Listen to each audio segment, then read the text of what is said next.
Between concrete walls, there's a place for us where we could go, where we could be alone. Between city lights, we don't have to hide. I wanna go, do you wanna follow? There's something in the air, I can't explain it, but it's there. Ain't nobody gonna find us in our secret love affair. I don't wanna have to hide no more, it shouldn't be unfair. I wanna go, and I wanna know, do you wanna follow? Baby, do you wanna follow? Come with me, do you wanna follow? Baby, can't you see that? I wanna go, and I wanna know, do you wanna follow? Baby, do you wanna follow? Come with me, do you wanna follow? Baby, can't you see that? I wanna go, and I wanna know, do you wanna follow? I can't understand why we can't hold hands, but they don't know what we have is real love. Aren't you sick and tired of having to hide? I know a place, do you wanna follow? There's something in the air, I can't explain it, but it's there. Ain't nobody gonna find us in our secret love affair. I don't wanna have to hide no more, it shouldn't be unfair. I wanna go, and I wanna know, do you wanna follow? Baby, do you wanna follow? Come with me, do you wanna follow? Baby, can't you see that? I wanna go, and I wanna know, do you wanna follow?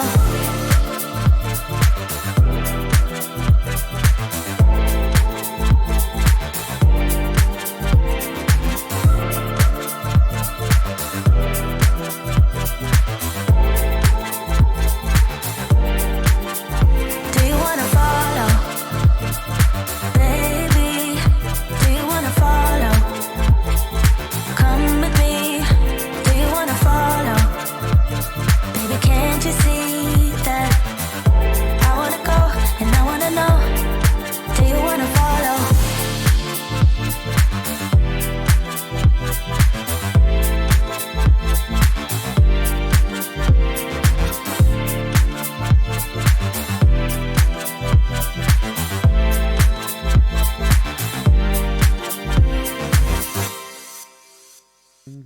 Bow. Do you wanna follow? Bow. Da da ba ba da ba ba da boodle bow ba da ba da da da doodle doom. Bow. Bow. Do you wanna?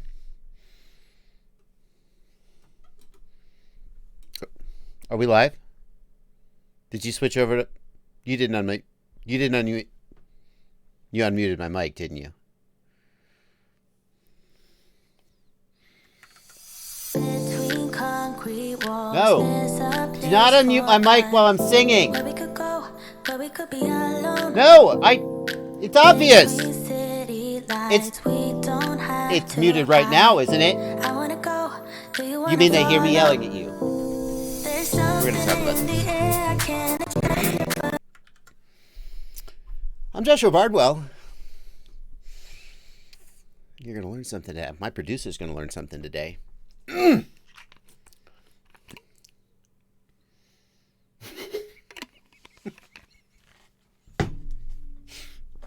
I don't have a producer, guys. This is a little stunt. Some of you guys out there don't know that, and you're tuning in for the first time, and you're going to think I'm a real jerk, and I just can't live with that.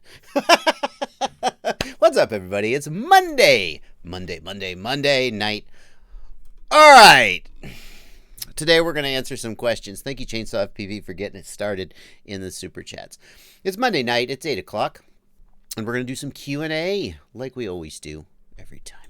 Tony Briz refuses to believe Alex is not real. Someday, you guys, people are going to forget I said this. Someday Vanover is going to be in town, and I'm going to have Vanover hide over in the, let me just show you something. Hang on a second. Here, check this out. I got this GoPro over by my desk so I can show you guys things, but look, hang on. That's Alex. Okay. That's Alex. All right, okay. But someday I'm going to put Vanover in that closet. And I'm going to yell at Alex on the live stream. Hang on, I got to fix my camera again. See, I screwed it all up. I'm going to yell at Alex on the live stream, and then I'm going to have Vanover's just going to leave the room, right? It's going to be hilarious.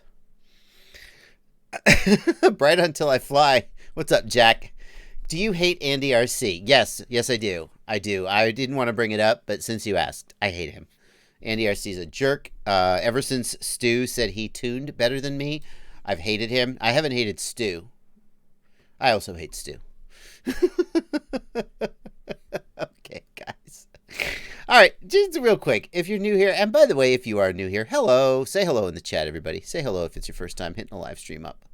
Bright Until I Fly is Jack. I don't remember his last name. He has his own little podcast. It's, yep, I'm even a patron of them. Yep, and they have their own podcast and everything. Jack, what's your podcast? Plug your podcast, Jack. Let them know what it is.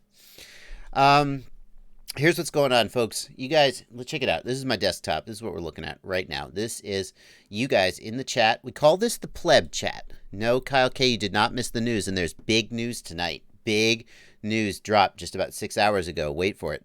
This is what I like to call the pleb chat. You guys here are the plebs because you didn't pay me any money, but I don't hold it against you.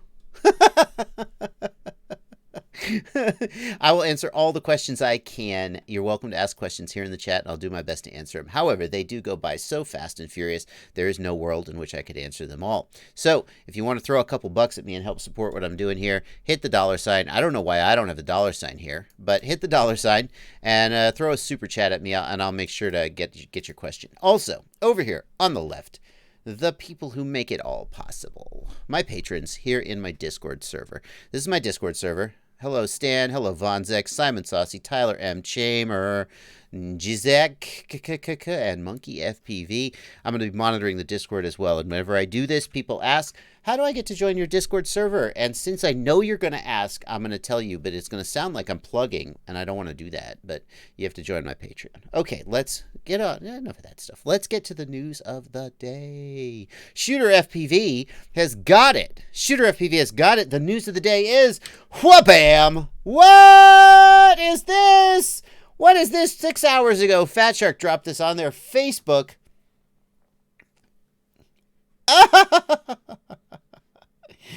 Can you spot 4 new features? Never say never. OMG, is it Fat Sharks with a power button? Fat Shark, my God, finally. What has happened? Joe C., if you are a patron and you want to know how to get on the Discord server, message me. Message me on Patreon. I'll send you an invite. You should have gotten an invite in the email when you signed up as a patron, but a lot of people miss it. So, Now, if I knew anything about these goggles, then I wouldn't be allowed to tell you. So either way, I don't know anything about these goggles. But I would like to remind you, I'm just going to leave this picture up, by the way, so you guys can try and, analyze it. I would like to remind you that like 2 months ago, I said, if I were Fat Shark and I saw what Orca FPV was doing and how good the Orca FPV Kickstarter went, if I were Fat Shark, I'd be working on a goggle, a high-end goggle above the HDO, and I would be trying to match or beat the specs of the Orca. That's what I would do. And then this comes out. So, I mean, I can only guess that this is Fat Shark's Orca killer. Right? That's got to be what it is. So this has to be. I mean, if this is another Attitude V5, then just pack it up, Fat Shark. You're done. Like, everybody heard Fat Shark was releasing a new goggle, and they were like, oh, it's going to be the new Orca killer, and then it was the Attitude V5. And the Attitude V5 is a solid goggle for what it is, but nobody was expecting them to release a new $300 goggle. But they also dropped the price of the HDO from like $500 to $450. And some people went, And now they got this. And what could this be other than Fat Shark's attempt to take on the Orca? It has to be a goggle. I want it. Here's what I want. I want it to be like, what's the resolution of the Orcas? What's the resolution of the Orcas? I don't know.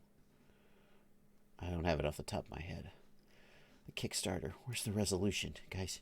No fact. Come on, Orca. I don't know. I want it to be like minimum 720p resolution, right? That's what the Bifrost is. So it's got to be at least 720p resolution. Anyway, 1080 would be amazing. And Thomas Bird Jr. says, yeah, and it's going to come out before the Orcas, too.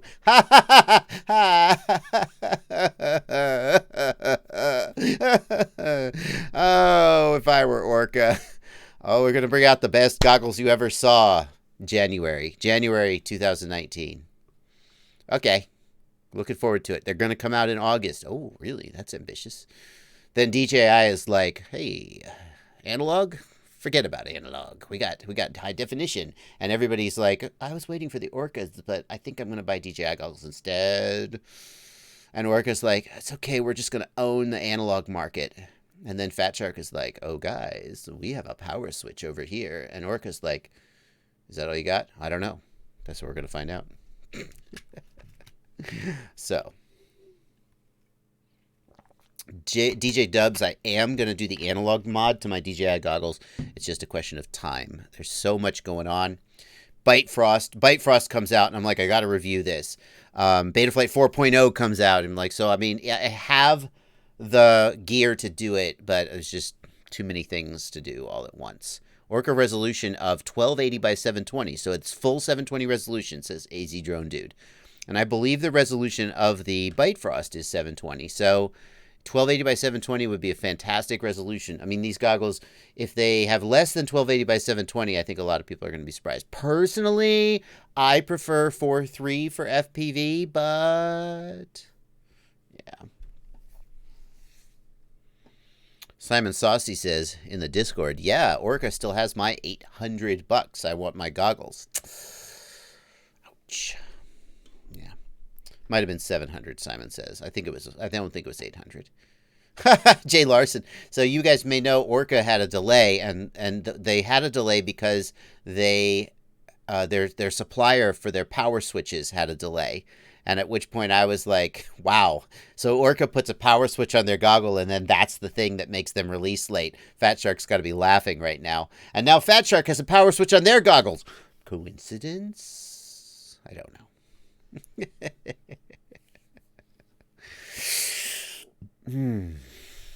Anyway.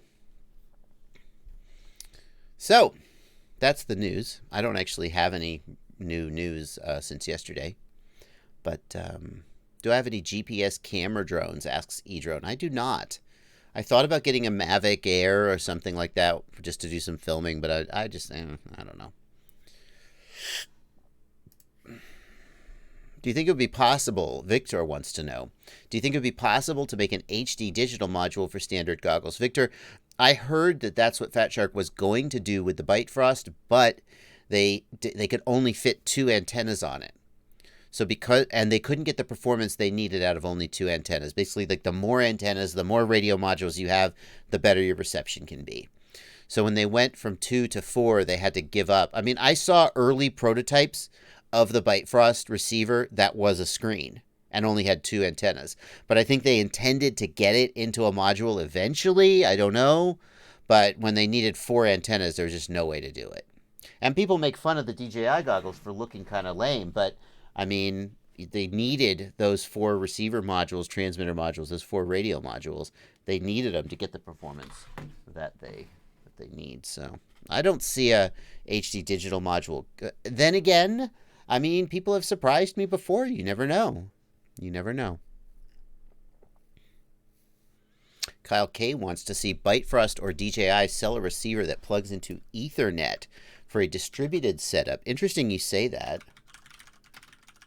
I'm looking for the... I'm going to show you something. That's...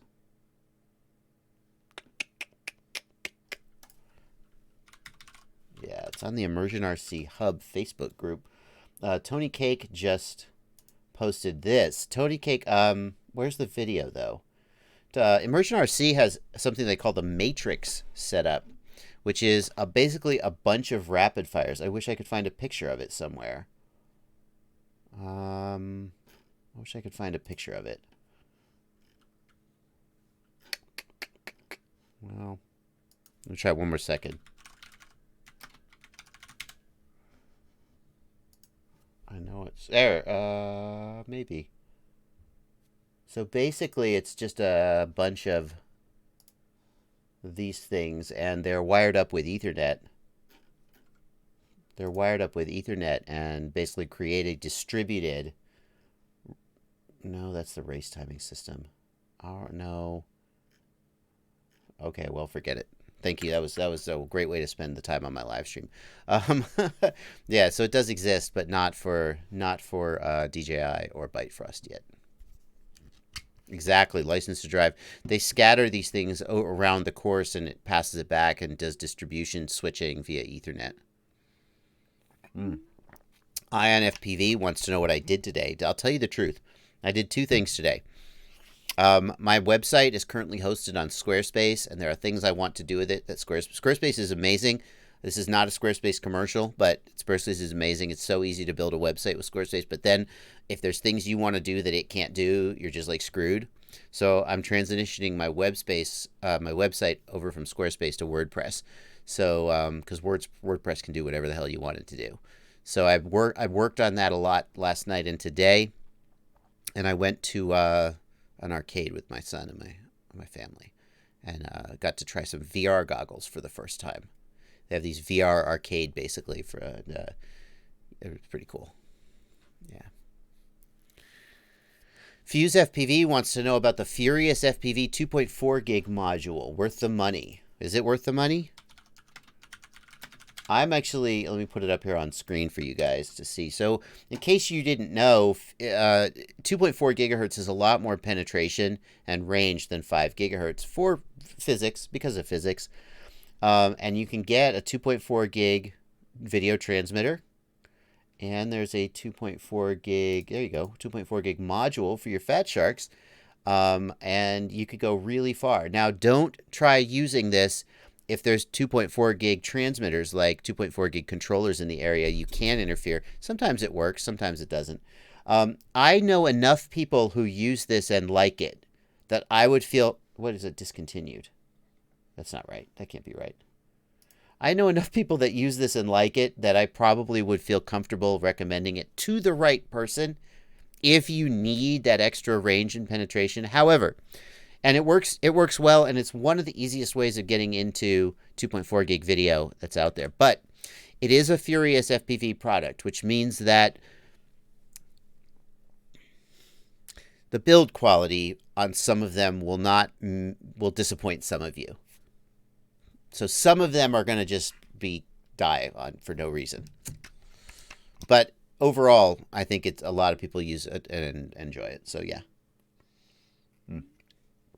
I haven't tested it. Cesar FPV reminds us that if you're in an area with a lot of Wi-Fi, that 2.4 gig is not going to do well for you because of the interference. You're 100% right, Cesar. I'm going to sneeze. Hold it. A little bit of allergies there. Von Zek says, I'm building a new computer. Von Zek in the Discord. Thanks for being a patron, Von Zek. Hey, it's Q&A. We didn't say the questions had to be about drones. Von Zek's building a new computer and wants to know what GPU I have. I have a 1080 Ti.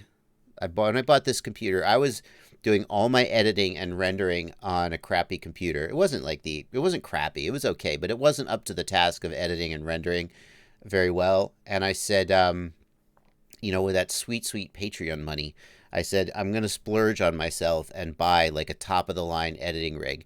So it has a 1080 Ti in it. Not that you even really need that for editing, but I was like, someday I might want to play a simulator, play Liftoff at 200 frames per second for a stream. Yeah, so I need this. Yeah, so that's what I have. You don't need that GPU. But that's what I have. Crunked wants to know if they removed ProTune from the GoPro app for session 5. I don't think did they? No, surely not. Surely they wouldn't do that. Bray Smith wants to know how my vlogging's been going. I only really vlog when I'm on a trip, and sometimes not even then. My vlogs are like, I like making my vlogs, and a few people love them, but some people really hate them. So I don't make them all the time. That's just not where my focus is. Joe Dougherty wants to know if I've decided what 3D printer I'm buying. Joe, I hope to. I'm trying to get more than one company to send me one so I can test out multiples. I've scheduled, I haven't scheduled it yet, but I talked to Brent Collier from BMC 3D and asked him to do an interview with me where we talk about 3D printers, and hopefully that will help inform my decision. By the way, let me, we're 15-20 minutes into the live stream now. It's about time I got a couple of the super chats out of the way. So let's get a couple of these super chats out of the way. Chainsaw FPV, thanks for $2. Can we start this with an all right? I did that. Yes. Bruce Kenny, thanks for $2 Canadian.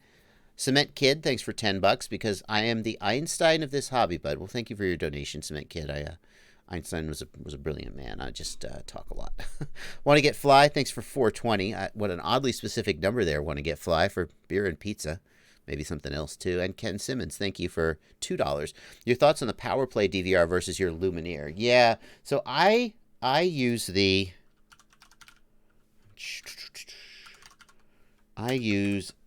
Lumineer DX600 DVR. What I like about this DVR is that it does not skip frames when the video, it stays synced up. So if I'm doing some kind of a test, I don't have to keep resyncing the video. And it has a microphone built in, so it records the ambient. So if I'm talking, it records it.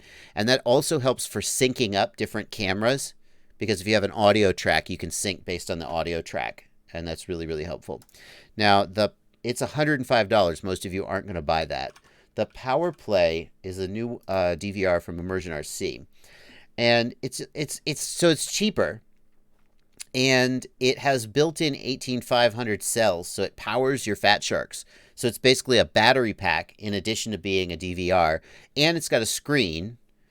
I think the PowerPlay probably wins. It's got 60 FPS. I haven't tested them head-to-head. I do have a PowerPlay that I've played with a little bit, but I have Fat Shark sent it to me by accident. They sent me, it was back when they sent me the Attitude V5 and the Scout and the Recon V2, and I got the PowerPlay and I was like, "What is this thing you sent me?" And they were like, "Oh, you weren't supposed to get that." I was like, "Okay, well I have it now." So I've played with it a little bit. I have to say, come on, Alex.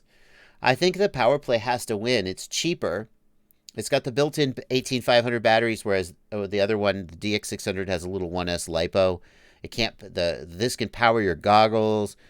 The only thing that this doesn't have that I wish it had is the microphone to record ambient audio. I wish it had that. It doesn't have it, and that would make it just an unmitigated win for me.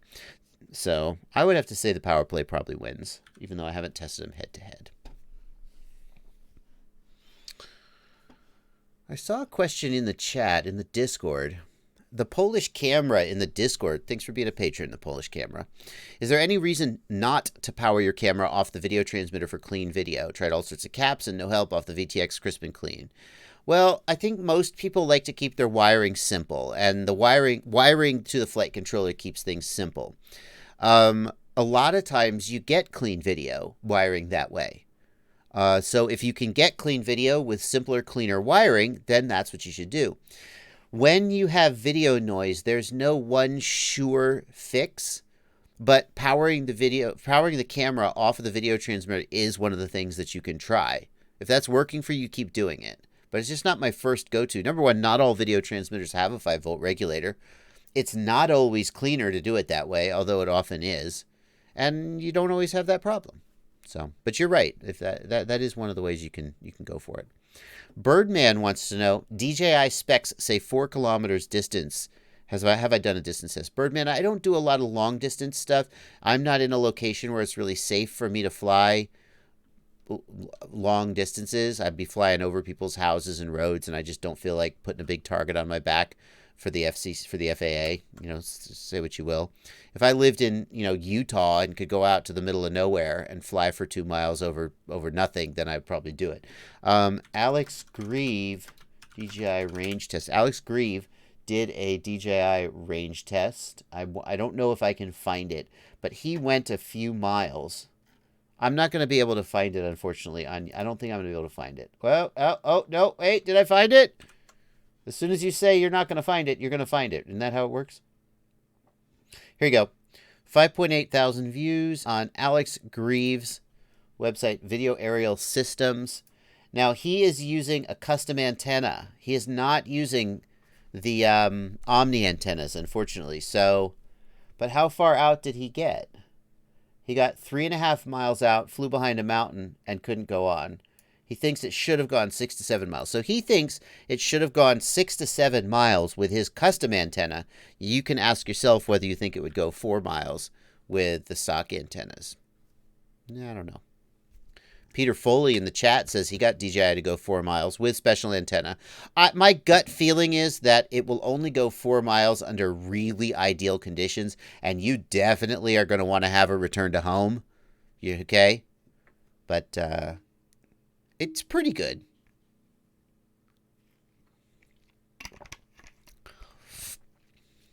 Does changing Muki Woo wants to know, does increasing or decreasing the motor idle affect the motor temp? That's a tough one. I mean, in theory, if the motor's idle goes up, it will be running at higher RPM more of the time and run hotter. But the difference between like 4% and 6% idle is so small, I doubt you'd notice a difference. That's what I would say. GWFPV wants to know if I update every quad as Betaflight updates. Not everyone. I have a couple.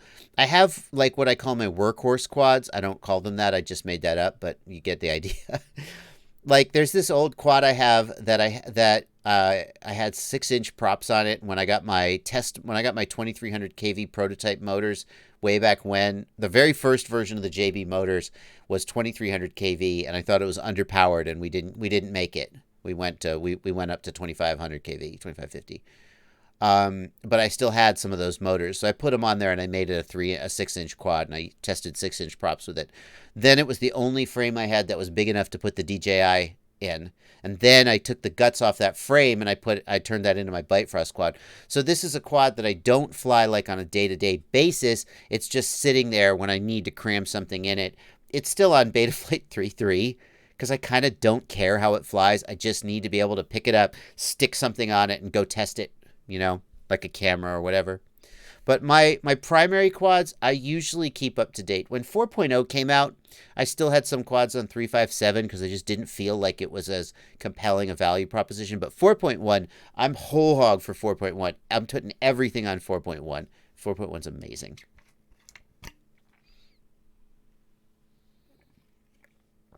Chris Quad says, I haven't seen my review yet, but he got to fly the Bitefrost this weekend and was quite impressed. Was using the RunCam HD camera, which I think is a weak link. Yeah, I think that the Bitefrost system is capable of better image than the camera actually is giving it. The camera almost looks like, if you ever looked at a standard definition camera way back in the day inside a television studio and were like, that looks way better than I see at home. It looks like a really good standard definition feed, but it doesn't look HD. So I suspect that my guess is that they rushed the system to market just to get something out there, and that they didn't actually use the highest resolution camera they could have used. I suspect that it could look better. The camera, I think it could. The camera doesn't look like a high def camera to me. It looks like a really good standard def. Bearden85 wants to know about any new motors coming out soon. Well, my 2208 motor came out recently. Oh, I actually have some. Oh, yeah. I actually have a big box of them. Woot. I just got them from GetFPV. They came out a little while back. Whoa. The new fancy box, if you're into that. Yeah, 2208 motor. Yay. Get closer. Oh, there you go. 2208 motor. Pretty happy with it. 2208, 2400 kV. I'm happy with that slightly lower kV. It helps offset the amp draw of the humongous stator a little bit. I think they're pretty sweet. I think I like them better than the 2407, though not everybody's going to feel that way.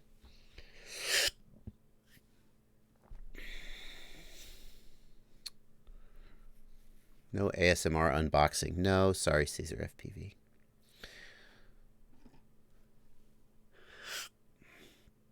Cement Kid wants to know if I've compared the stabilization of the Hero 7 and the Hero 8. No, because I don't. No one who has a Hero 8. Does anyone actually have a Hero 8 yet? Is it out? Can you buy it? I just hope the Hero 7s get cheaper. Thwarted in the Discord. Thank you for being a patron, Thwarted. Can I decrease voltage sag and increase flight times going with 2500 kV instead of 2750 kV on a lightweight quad? Just for casual ripping around. Thwarted, if you have a lower kV motor, then you will usually get longer flight times because when you punch the throttle, you will just not get as much RPM. And the difference is going to be smaller on a lightweight quad. High kV motors really punish you on a heavy quad, but on a lighter quad, the quad accelerates easier and the motors don't have to work as hard. If you already own the 2750 kV motors, though, just put like a, whatever, 2500 out of 2750, put a 70%, 80%, whatever that is, throttle cut on it, and you'll basically won't be able to tell the difference. So, Thwarted, my thinking, there's two ways to go with that. You could buy the 2500s and say, that's all I'll ever need. Or you can buy the 2750s and put a throttle cut on it, and then if one day you want to just completely rip balls, you take the throttle cut off, and now you have a little bit more, you have a little get nitrous for your car. Tyler M wants to know, is there any way to connect a servo to a UART in Betaflight? You connect a servo to Betaflight using a I/O pin, like a motor input-output, not a UART. It's theoretically possible that you could remap a UART. Putting my motor back in the box so I don't lose the motor. It's theoretically possible that you could remap a UART to be a servo output, although getting servos to work in Betaflight is kind of tricky because there's timers and so forth, and if you assign it to the wrong pad, it just won't work.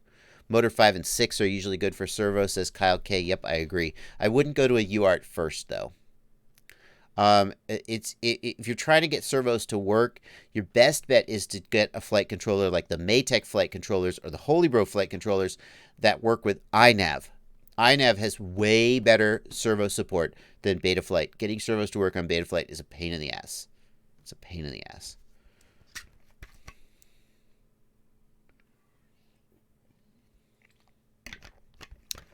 Caesar FPV, I have a video about how to do a throttle cut in Betaflight. I'm sure that I do. It's really, that is OpenTX throttle scaling. Here we go. Here's the video. Cesar. It is called Betaflight 4.0 Throttle and Motor Scaling. This will tell you how to do it in Betaflight. That's how to do it in Betaflight. You got it. You got it, man. I'm here to help. Everybody always wonders what I'm drinking. People seem really curious about that. What I'm drinking tonight is iced tea. But spice it up a little bit. I dug through the liquor cabinet. And what do you put in iced tea? You put lemon, right? So it's got limoncello in it. Iced tea and limoncello. It's not bad. It's not bad. The Philly 64, if you have a question about the Discord, please just message me on Discord and I'll help you out. You have to link up your Discord and your Patreon accounts. They aren't linked automatically when you join Patreon. There's instructions on the server about how to do that. Message me on the server and I'll help you out. What is better, says Gabs FPV, the Skyzone Sky 030 or the Attitude V5 with rapid fire? Gabs, that is a very tough question, and the answer depends on whether you care more about the best RF performance or whether you care more about the best image. I personally feel that the image in the Sky 030 is better. It's the best looking FPV goggle image. Maybe the Orca doesn't beat it. And the DJI is kind of just in another class because it's so freaking big, right?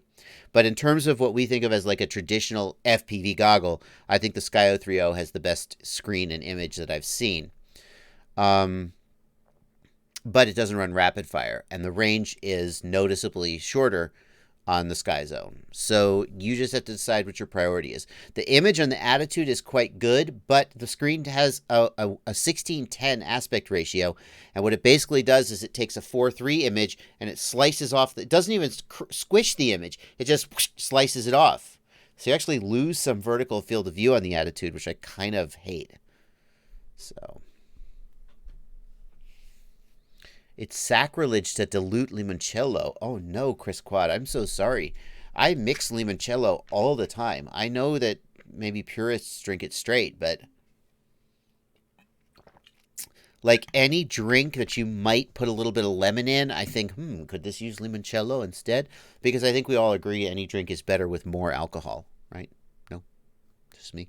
Okay. Here's Chris Quad. Here's the saving grace. It's probably just shitty limoncello, so we're probably not losing much. Von Zek asks, did the throttle limit work? That quad flew like crap. Von Zek, that quad had something wrong with it, I think, because I later used a throttle limit on the 2150 kV motors on the Holybro Kakute Rotor Riot, the Holybro Copus Rotor Riot edition, and it worked great. So the throttle limit or motor output limit works great. I don't know. I only left that video up because the method of setting it up is valuable, but there was something wrong with that quad. I thought about taking that video down because the quad flew like crap and it flipped out and had problems. But I was like, well, it's still a video about setting up throttle limit and motor limit, so. Zé Pedro Villas Boas, thank you for €5. Pedro, you're trying to get me to answer the question, best ready-to-fly Cinewhoop.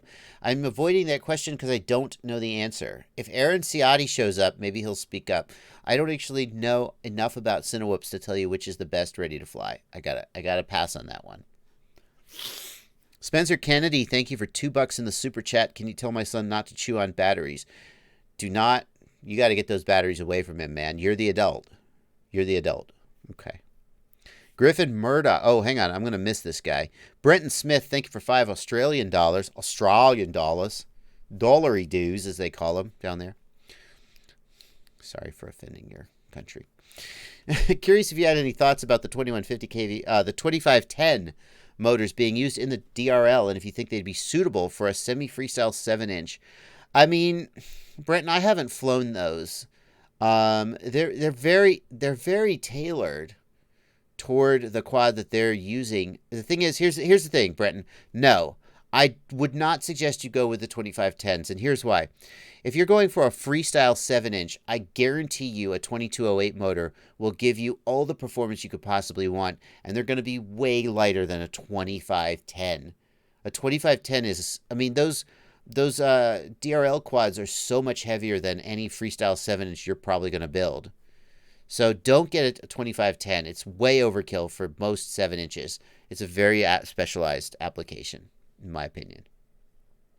Just get a 2208, get a 2407. If you really feel like being a monster, get it like a 2508. But 2510 is just, I mean, more power to you, but I don't think you're going to get it. I think the motor is basically going to be under-propped unless you just have a big, heavy freaking thing. Okay. Griffin Murdoch, thanks for $5. Your liftoff map of your house is by far my favorite map to fly on. It's just amazing. What's your favorite quad to fly that you own? That's a tough one, Griffin Murdoch. I'm always crashing quads, destroying them, and building more. So I never tend to hold on to a favorite quad for very long. Currently, the quad I have that is flying the best is the Stinger Swarm one that I built. I have a build series up for the Stinger Swarm frame and a whole bunch of other gear. I also love flying my DJI quad. I just have to say it. You asked, I'm going to say it. Once you fly high def, everything else feels just a little bit worse, and you kind of don't want to go back. Do you remember? Let me ask you this. People who are older, do you remember before high def television was a thing?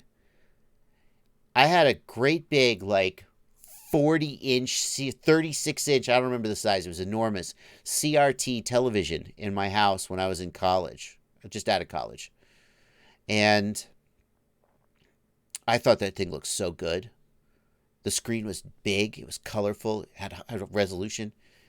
And now that we've gotten used to high def, right, Blu-rays and stuff, do you ever go back and watch standard def content, from the 80s and go, what? How did we watch this garbage? Well, that's what it's like when you start flying with DJI. It's like exactly like that. You think your standard def video looks good, yeah, and then you're like, oh my God, it's so bad. My eyes. And I still fly analog because analog still has a lot going for it. But when you ask me what's my favorite quad to fly, it has to be I haven't flown I have this frame right now that I got to build in. This frame. Boom. There we go. This is the Catalyst Machine Works Bang God. They named it the Bang God because they figured Banggood was going to clone him anyway, so they might as well just save them the trouble of changing the name. It's a pretty slick little frame from Catalyst. I've got it built out with a DJI build. I haven't flown it yet, but I'm looking forward to flying. I have to review it before I crash it and destroy it. Anyway.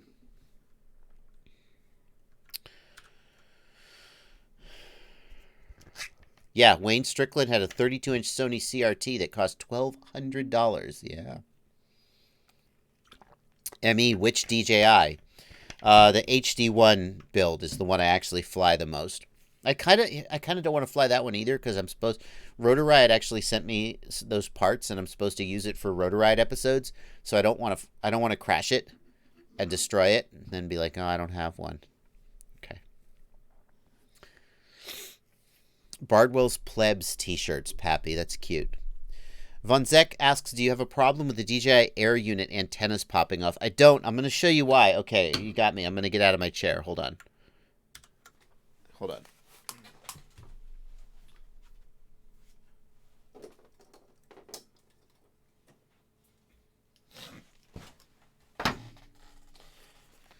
So when you install the Air unit, this is how it's installed on the Rotor Riot HD1. And it's a little hard to get this in frame, but there we go. What I want you to see is that the antenna connector is pushed right up against the standoff. The standoff has a TPU sheath around it, and the antennas are pushed right against the standoff, so they don't pop out. And the same thing, hang on.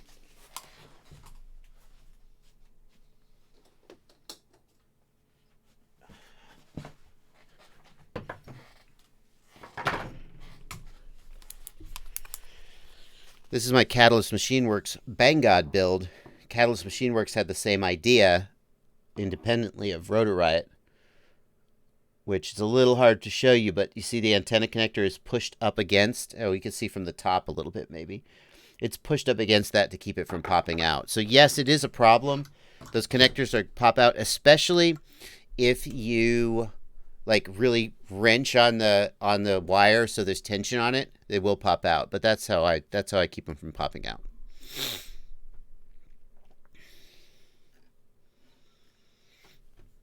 What's the lag on the DJI Air units? Asks ME. The latency. I mean, I don't know of anybody who's done an extensive glass to glass test, but it shows about 26 milliseconds latency in the goggles. It measures its own goggles. So, Mada FPV, how do you cut the battery grip so straight and clean? Oh, thank you. Thank you for noticing. That's a grip battery pad. I like it a lot. I just use the scissors. I just go in there with the scissors. That's all. E. Mikey wants to know, FC recommendation for a DJI Air unit. I thank you, E. Mikey, for giving me an opportunity to plug my website. Currently hosted on Squarespace, but not much longer. I have a webpage on my site. On my site, I have the ultimate FPV shopping list, which is my goal to kind of cut through the crap and make it. You see what I say right here? Here's a list of gear you can trust is worth the price. Here's a comprehensive list of what should I buy if you're just starting out and are totally overwhelmed. The goal is not to put every possible good thing on there because then you'd be overwhelmed. And I have a page on there with DJI stuff, and it includes flight controllers. Now, this list is expanding rapidly. I got to add some more flight controllers on here Currently, the only ones on here are the Kakute F7 HDV and the Newbie Drone Infinity 30. Between those two, I personally think the Kakute is the one I like best. The reason is that the Newbie Drone Infinity has analog circuitry on board. You can use it with a traditional analog camera or with the DJI, so it goes both ways. You could do both at once if you really wanted to. Whereas the Kakute F7 HDV only has the circuitry for the air unit, so it has no OSD chip, it has no camera pads, and as a result, the Kakute they're the same price, more or less. The Kakute has an F7, the Newbie Drone is an F4. The Kakute has an SD card slot, the Newbie Drone doesn't have black box at all, I don't think. I'm not sure about that. So between those two, I think the Kakute is the better one. However, I will point out, the Newbie Drone comes pre-configured from the factory. All you have to do is plug in the air unit, and that's it. It's just like literally just works out of the box. Whereas the Kakute is using the same Kakute F7 target as all the other Kakute boards, and so you actually have to manually set up the UARTs and stuff. Maybe not a big deal for some people, but that's my favorite flight controller right now. I will tell you, who makes the Alex Vanover's ESC? Hobbywing. Hobbywing has one. Some of the Rotor Riot guys have flown the Hobbywing DJI flight controller and like it. However, it doesn't have a plug. It's direct solder. T-Motor makes one. I haven't tried it. Haven't heard much about it. And I think iFlight has one coming out. I'm a big fan of iFlight right now. But I would personally pick the F7 HDV right now. Exactly, Kyle K. E. Mikey says no OSD, so you just use Lua. Well, Mikey, the DJI Air unit doesn't support OSD right now, right? It's not an analog video signal, so there's no point in having an OSD chip anyway if you're not going to have an analog camera. However, they are working, I hear, on getting OSD support into Bitefrost and into DJI. Fat Shark posted a video of a Bitefrost system being manipulated by the Betaflight OSD tab. So I think we will see a digital OSD interface coming soon. See, right now, the video signal is passed through the flight controller. There's a chip on the flight controller called a Max chip. I don't know what. That's just what it's called. And that chip has the ability to manipulate the video signal. And the flight controller directly manipulates the video signal to draw the OSD on the signal. Well, what's going to happen is the flight controller will communicate the OSD information to the air unit, to the video transmitter. And the video transmitter will then, I don't know, whatever it wants to do. But in that case, like DJI Air Unit could put the OSD on there. Hopefully that's coming soon. Hopefully that's coming soon. Fowler 2006 in the Discord has some kind words for Skyzone. At least I hope so, because I haven't finished reading his whole comment. Let's see. Let's take a trip together. Last week, I asked you guys what to do about my Skyzone Skyo 2X goggles. The left receiver module is broken. The advice was to contact them on Facebook, and they responded very quickly. They gave me an address in Hong Kong to send it to, and said once they received it, they'd send me a new pair. It felt kind of shady to just send equipment and hope they send something back when they get it. But I went to FedEx to find out how much it would cost to send it there. This is where the story goes south. Damn. See, I got as far as they responded very quickly, and I was like, oh boy, let's make Skyzone look good. I went to FedEx to find out how much it would cost to send it there, and it would have cost 2/3 the price of the goggles. Here's what you need to do, Fowler. First of all, I'd like to point out, because I'm a Fat Shark shill, and Fat Shark sends me giant buckets of money every month to promote them. That's not true, but that's what people think. I'd like to point out that Fat Shark has service centers on 4 continents: United States, Europe, Asia, and Australia. If you had a Fat Shark goggle, you would be just sending it via Fat Shark and via USPS, and it would be cheap and no big deal. But I would also like to point out that you made a big mistake by going to FedEx. Don't ship anything internationally, FedEx, UPS. If you absolutely need it, like if it's like, you know, your mother's ashes or a precious heirloom, then send it DHL, right? It's going to cost them an arm and a leg. USPS international shipping is so cheap. I guarantee you, like, hang on, check this out. Well, I'm going to need an address is the problem.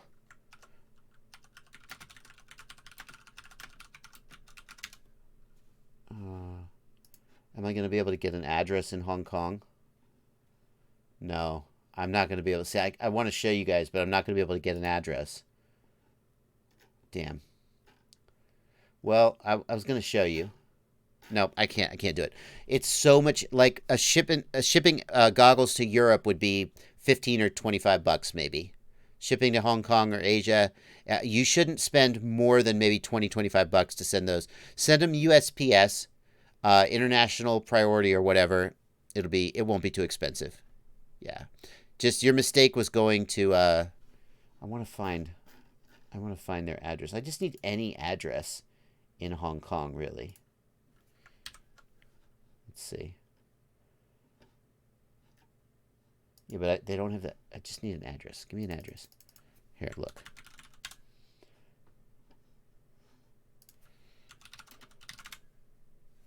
Let's see here. Hong Kong. This website stream is no longer available in China. How about just like give me an address. Kong. That's not an address, that's a GPS coordinate. Damn you. All right, forget it. I give up. It's not worth it. My point is this. It's pretty cheap to send something to Europe via USPS or Asia. I want to demonstrate it now. Come on. There you go. Oh, that's a mistake. Sorry, whoever's address I just put up on stream. Mailed to Hong Kong. Weight 1 pound, 0 ounces. Service. Package. Oh, well, 40. Package thick envelope. Here you go. First class mail international, 22 bucks. 1 pound to Hong Kong, 22 bucks. No big deal. If you want to send it, priority, 43 bucks. That's a little more expensive. Okay. So I just wanted to show that I wasn't talking out my ass.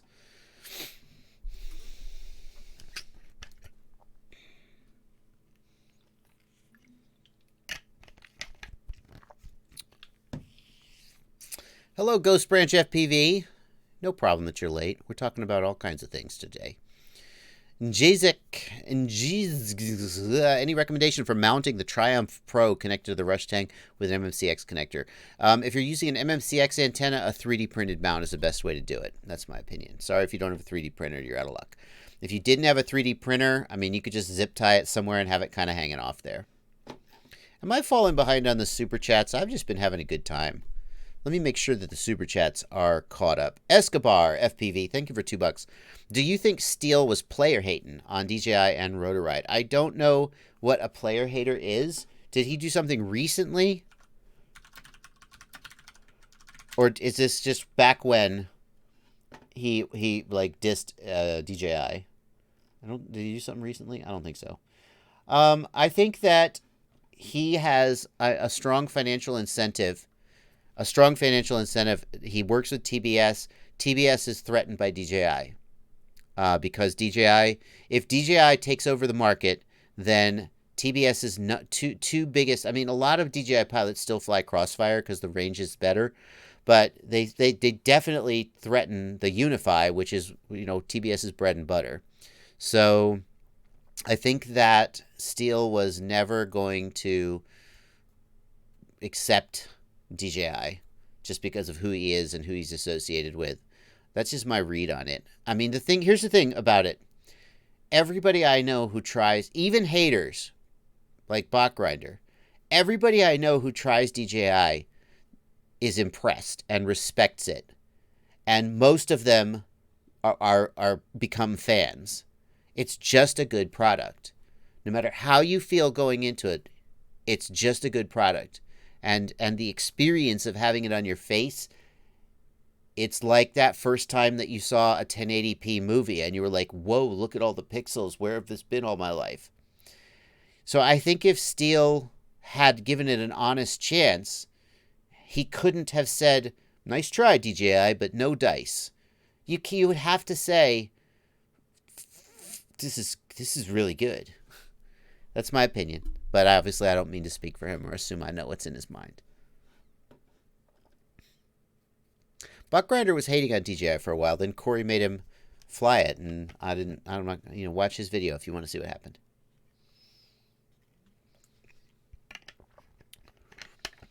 What if you have older eyes with goggles? Asks Rob. Yeah, you can get diopter inserts, Rob. Basically corrective lenses for your fat sharks. You can do that. Bruce Kenny, thanks for $5. How come they out? How do they come out with flight controllers so fast for DJI? Bruce, I'm gonna guess that they had prototypes and were working on them beforehand. That's what I'm gonna guess. Or they're just fast. Thanks for $5, Matt Wheat. Thanks for $5, Russell Hall. Thanks for $5 more, Matt Wheat. And thanks for $2, Escobar FPV. $2 from Jersey Boy FPV. 6-inch on the Revolt OSD killed the DallarC engine. What ESC to go to now? Jersey Boy, the DallarC engine was my favorite ESC for a short period of time. Then people started to... I experienced some dead ones, and other people started reporting dead ones. And basically, my rule on ESCs is you get one chance to disappoint me, and then you're fired. As someone who has an ESC with his name on it, that's a very dangerous statement to make. Somewhere out there's someone who had a JB ESC fail on him, and he fired it. I respect that decision. But we can go to... So as a result, when I recommend an ESC to you, you know that it's like a high standard because I fire ESCs so fast when they let me down. So here is my website, fpvknowitall.com. I got a section on ESCs and the price is no object bulletproof ESC. The T-Motor F45A, if you want to spend like $28 on a single ESC, be my guest, but it's as bulletproof as they come. This one is the Hobbywing X-Rotor 60 amp. This one, I have never flown it, but Vanover says that he's raced it for a whole season and didn't kill it. And I'm like, okay, good enough for me. So that's a recommendation. And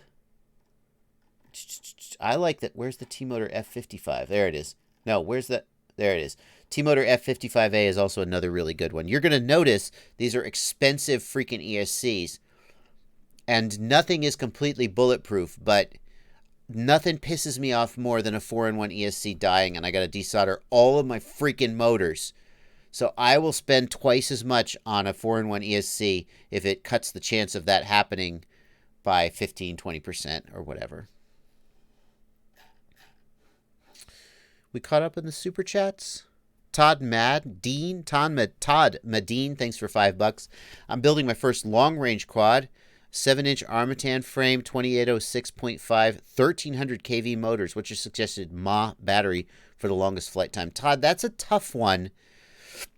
Here's the deal with battery weight. As you add weight, you get more... As you add battery, you get more flight time, but that's a curve that flattens off because you got more weight, so the quad then takes more energy to move. With those 1300 kV motors, I see you're going for efficiency and flight time. I assume you're going 6S. I feel like I would start at like a 6S 1800 or 2000 milliamp hour and maybe go higher.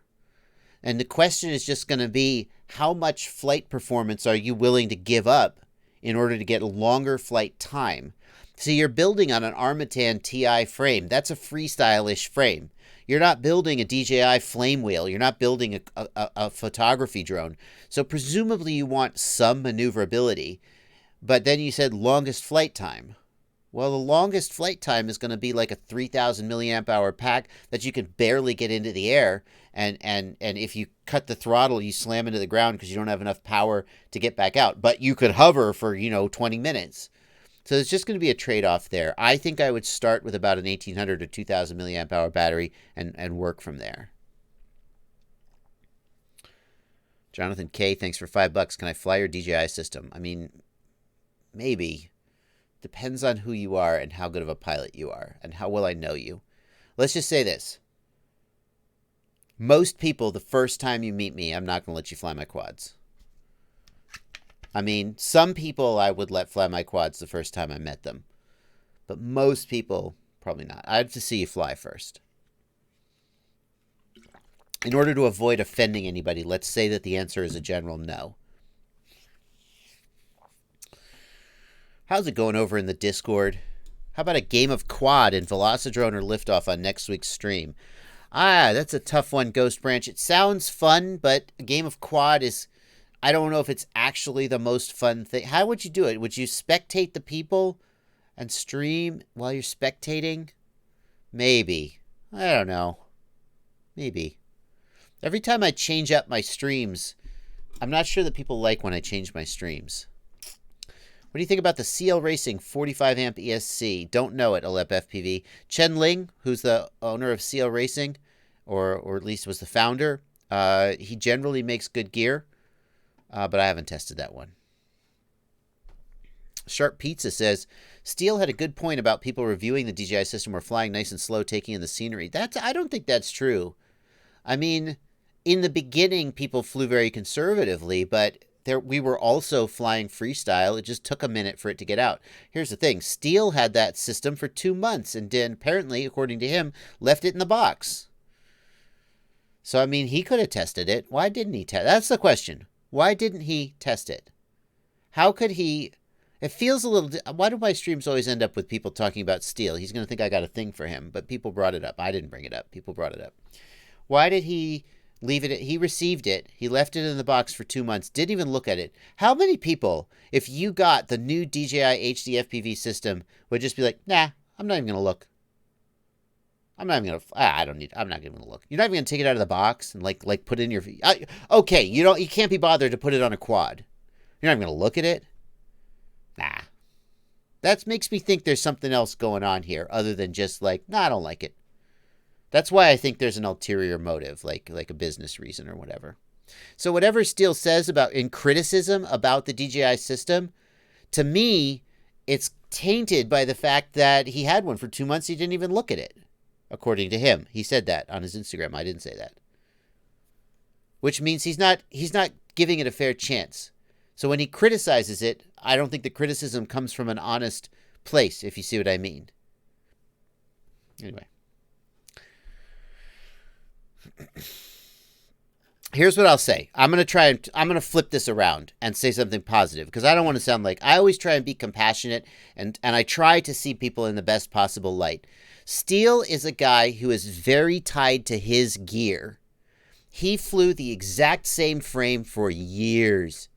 He flew the exact same motors for years, the same batteries. He wants his system to work exactly like he expects it to, and his flying reflects that. So if I were to be as positive as I could be about his motivations, I would say that this is a new thing. It's such a different thing that he's just not interested. Ciati is here. Somebody said, woo, Mr. Steele. Is Steele actually here? I'll just stop talking about him. Ciati FPV is in the chat. Wesley Chen wants to know what platform or marketplace I recommend to sell used gear. Wesley Chen, there's 2 places I go. One is RC Groups. RC Groups has Classified. The other is FPV Marketplace on Facebook. Is a great place to sell stuff. I've sold some stuff on there. I sold some leftover gear I had, and people were like, "Hey, Bardwell, are you okay? You're running short on money?" Yeah. So those are the 2 places I like to go.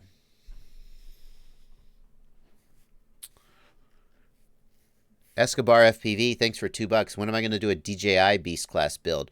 I thought about putting DJI on my Beast Class, but I didn't do it because you guys, the Beast Class is a spectator rig, and I don't fly the Beast Class because I love to fly it. It's terrifying. I fly the Beast Class because I want to show off my giant props. And so I would take the Beast Class to an event. I would take it to a quad camp. I would... that's what it's about. It's a spectator thing. So I realized that putting DJI on it would defeat the purpose. Because if I put DJI on the Beast Class, then no one else can see what it's doing other than just line of sight. So, Matt Wheat, what's going on, man? I asked the same question 6 times, paid $5 2 separate times, and skipped right over? No way, Matt Wheat. Matt, Matt, can I show you this, dude? Look, Matt. Look. Hang on. Oh, now I've messed it up. There we go. Matt. It says here, message retracted, and it says no message. So I super appreciate your donation, but you didn't attach a message to your donation, man. I just thought you were giving me $5 because you wanted to give me $5. So if you have a question, let's hear it. Put it in the chat, and I'll do my best to catch it as it swings by.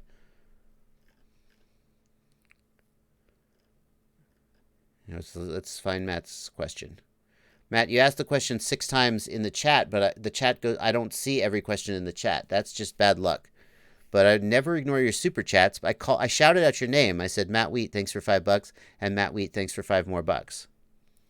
So tell me your question, and I'll do my best to answer it. Thank you for your donation. $10 is a lot of money. I don't want to ignore you. I just didn't see your question.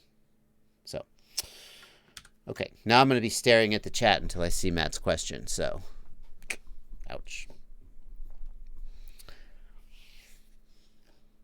Thank you, MC's Creations, for 10 reais.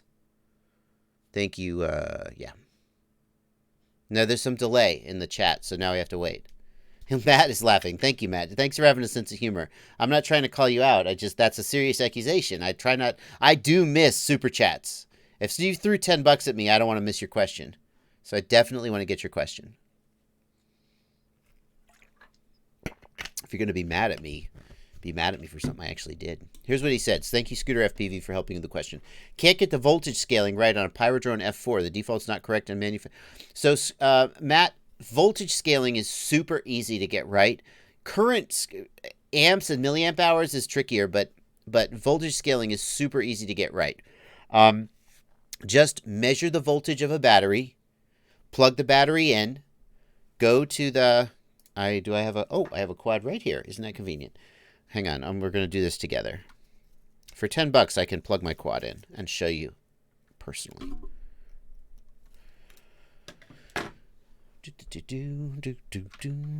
How many flight controllers do you have? Well, we're up to COM43. What's the highest? Tell me in the chat, what's the highest COM port number that you see when you plug in your flight controller? Highest one wins nothing. You don't win anything, but COM43 is mine. So what you're going to do is you're going to measure the battery with a multimeter. Don't use a cell checker because they're often not accurate.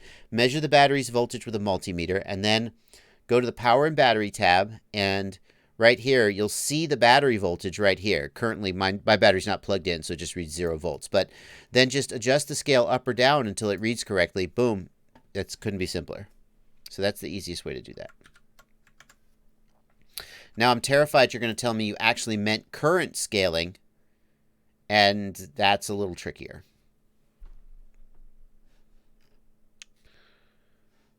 How's it doing? How's it doing over in the...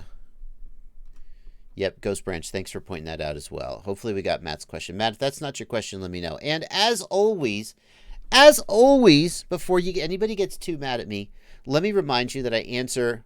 Do I leave the divider and multiplier the same? Yeah, Matt, you usually only have to adjust the scale, not the divider and multiplier. The divider and multiplier almost always stay the same. The scale, frankly, Matt, the scale should almost never change. Voltage scaling is pretty easy to get right, and the default scale of 110 is right for almost every flight controller.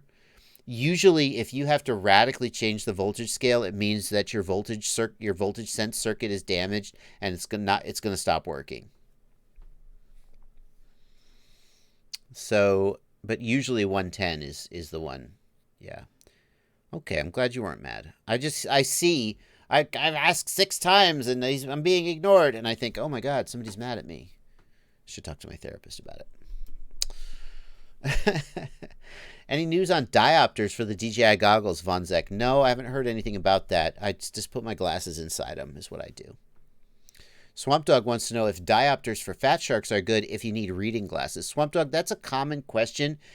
I don't know the answer, but here's what I can tell you. I will know the answer in about 10 years when I need reading glasses, but it's happening. It's not quite there yet. The focal distance of the fat shark goggles is about 6 feet. That means that through the trickery of lenses, it looks to your eyes as if the screen is 6 feet away. And that means that if you need reading glasses to read things at a distance of 6 feet, you probably need corrective lenses to use fat sharks. However, what I suggest you do is reach out to a company like RHO Lens or Optic Fisher, which are two companies I've used to get corrective lenses, and just tell them what your prescription is, and they'll know the answer because they just do this stuff all day.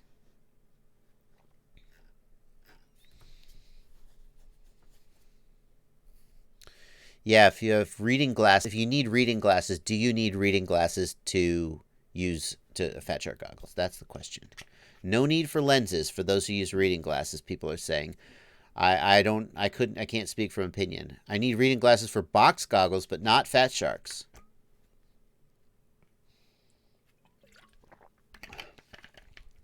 Turf wants to know, are you going to review any ethics products in the future or the Impulse RC Apex?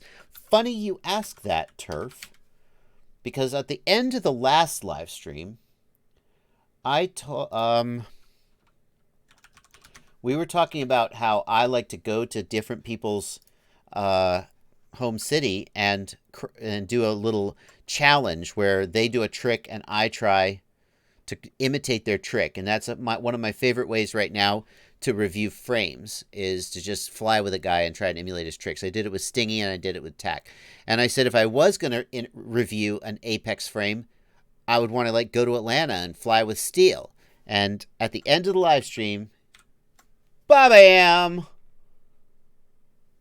Steel gave it the thumbs up. So presumably that's going to happen someday. We'll just have to figure out when it's going to be. So I will be reviewing Steel's quad, basically, but the Apex frame as well.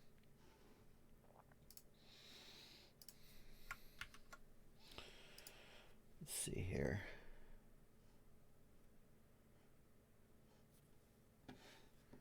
Any idea when the Tango 2 is coming out? Nope. Nope. Dino FPV says, I got RHO and they have cheap frames and the lenses keep falling out. I hate to say it, but that is why I switched from RHO Lens to Optic Fisher. RHO Lens was kind of mad at me when I did that, but this is the RHO Lens Diopter, and it has a 3D printed carrier, and it's not 3D printed it's not like filament. It's like deposition printing. It's like high-end 3D printing, but the material is kind of brittle. So it's held in. It's a little hard for you to see on this camera, but it's held in with these little tabs, and the tabs can break off. And I just kind of didn't like the durability of this material. The Optic Fisher lenses, I'm not sure if these are not Optic Fisher lenses. These are the original RHO lenses I got. They just have a routed edge, basically, that slides into the goggle, and I feel like this is what I prefer. So Optic Fisher makes the lenses like this, and that's the one that I like to order from. RHO, they're very nice, but I just don't feel like this carrier is durable enough for my personal preferences.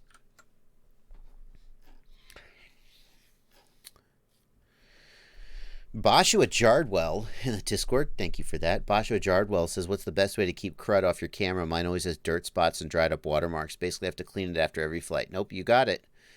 After every flight, especially if I go in the grass, I just go, shh, shh, shh, shh. And then I get my shirt and I go, chicka, chicka, chicka, chicka.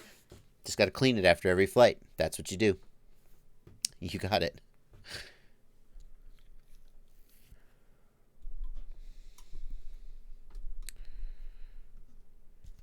JRB, I'm ignoring you. I am ignoring you. It's true. JRB, what are you asking, dude? I'm not ignoring anybody. I don't ignore anybody.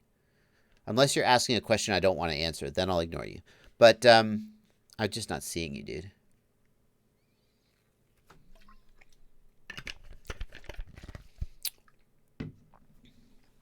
Thanks for $5 more, Matt Wheat. I really appreciate your donations, man. I wasn't trying to call you out.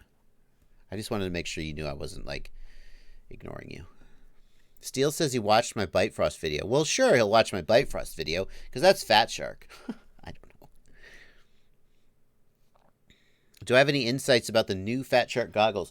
What new Fat Shark goggles? What am I talking about? Yeah, no, there's a Fat Shark dropped a teaser of a new goggle they're apparently working on, which I presume is an upgrade to the HDO. In case you missed it at the beginning of the stream, Fat Shark, this is the teaser of their new goggle with a power button and everything. I don't know anything about it.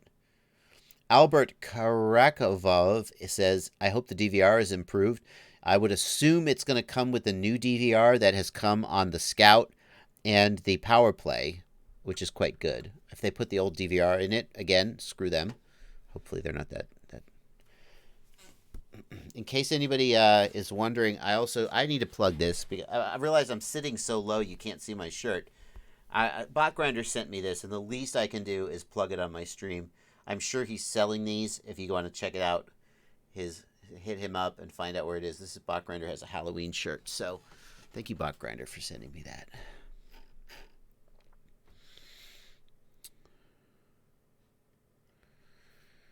Kevin Turner?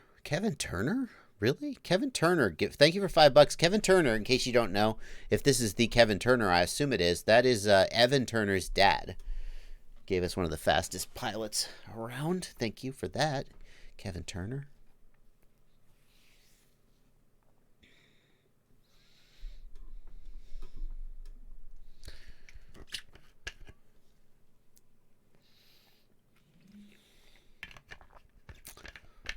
Why does my quad throttle up on hard yaw spins? Asks Joe Ferguson in the pleb chat. Joe, the reason for that, it has to do with how yaw is created. When you pitch and roll, two motors spin up and two motors spin down, and thrust causes the quad to move. But for yaw, the rotation comes from counter torque. So when the motor spins clockwise, there's a counter torque counterclockwise. And some of that is just from inertia, and some of that is from air pushing on the props. But it's a very, very weak thrust compared to pitch and roll. And that means that the motors can oftentimes get sort of out of sync with each other. If you think about it, if two of the motors are spinning up and going faster, and two of the motors are spinning down and going slower, if those don't happen exactly in sync, then the quad will gain or lose altitude. And what tends to happen is that the up-spinning motors can accelerate faster they can decelerate. So the motors that are accelerating accelerate faster than the decelerating motors can decelerate, and as a result, the quad gains altitude. The question is, what can you do about it? Using a lighter prop, or having motors that are no, not a lighter prop, I'm sorry. You need strong braking on the ESCs. Most ESCs today have that. The other thing you can do is if you have a very high yaw rate, that can cause that. And the only real answer is to decrease the yaw rate. How can you make your motors decelerate faster? Higher pitch props, I guess, would decelerate faster. They would drag down sooner.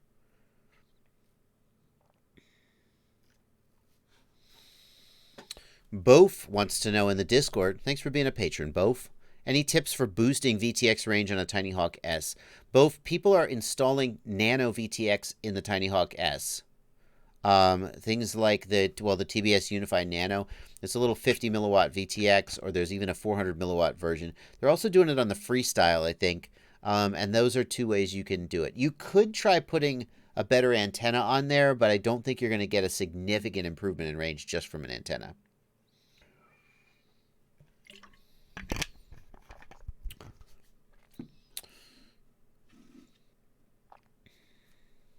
JRB's question, thank you, Twisted Seed in the Discord. JRB's question is about the X220S on Banggood and then putting an F3 in the quads. How do you get an X220 Wizard set up and not supported? Well, it is supported up to Betaflight 357. When did the F3 stop being supported? It was 357, right? So, I mean, they're still putting the F3s in the quads. I mean, don't buy it, I guess, is the takeaway. But it'll still run on 3.5, whatever the latest was for F3s, which I think was 357.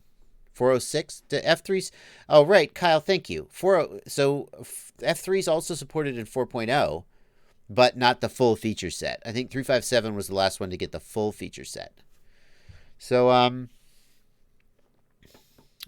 mean, yeah, they're selling it. It works.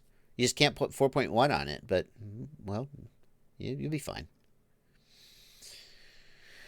There's a question about the registration activation process for the DJI HD. What's really involved? Any privacy concerns? Well, Neil Washnock, by the way, thank you for $5 in the super chat, Neil.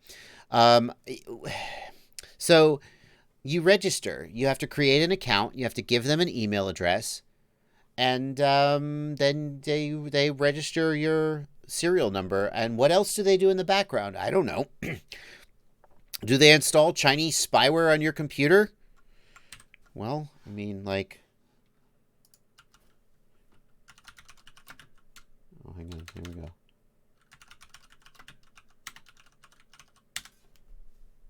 Oh, no. See, I didn't find any Chinese spyware on my computer, so I guess I'm okay. There you go. I mean, you got to decide whether you think that's a risk, a security risk, or anything. But that's all. They just ask for your email address, and that's it.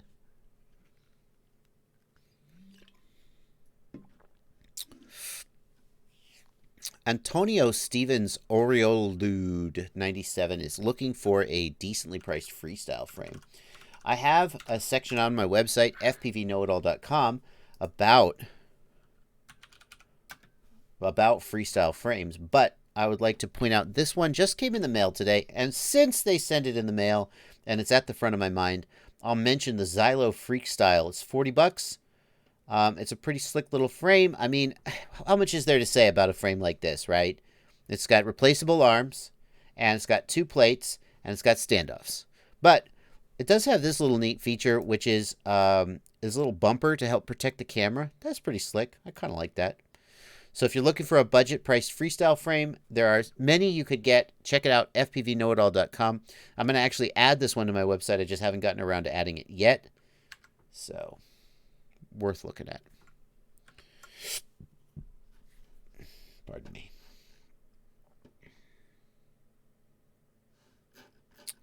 What do you think about the Nazgul props? I haven't tried those yet, Clay Dingies. The iFlight props that come with the Nazgul. I have a Nazgul, and I meant to review it this week, but I got kind of busy with Bite Frost and whatever else I did this week. So, Mr. Tux, do I want to chat with a certified drone expert? Let's see. Hi, welcome to Get FPV. Say hi to start the conversation. Okay. Hi there. Let's see what a certified drone expert wants to say. Please help me before I buy, or everything else. Everything else. I think this counts as everything else. Go. But no, it says right here, a Get FPV pilot is online. It said it was on... Oh, hang on. No! It said it was online! It said it was online! That is a lie! Sad face. I'm still likely to recommend you to a friend, despite the fact... Okay, anyway. Moving on. It don't say it's a certified Get FPV pilot is online if they're not online. I mean, I thought I was just going to chat with some dude and say, hey, you're on the live stream. Oh, well. Sorry, Get FPV. I tried. Don't say an expert is online if he's not online.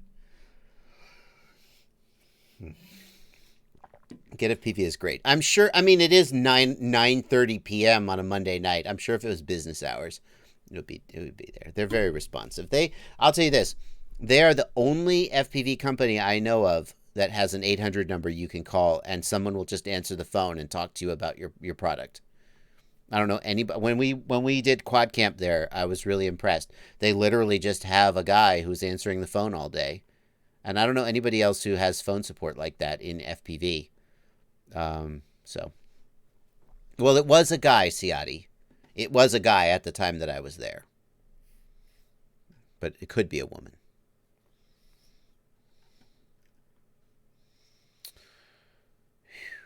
Thank you, PT Custom, for $5. Your videos help me a lot with getting into this great hobby. Keep up the great work. Thank you so much.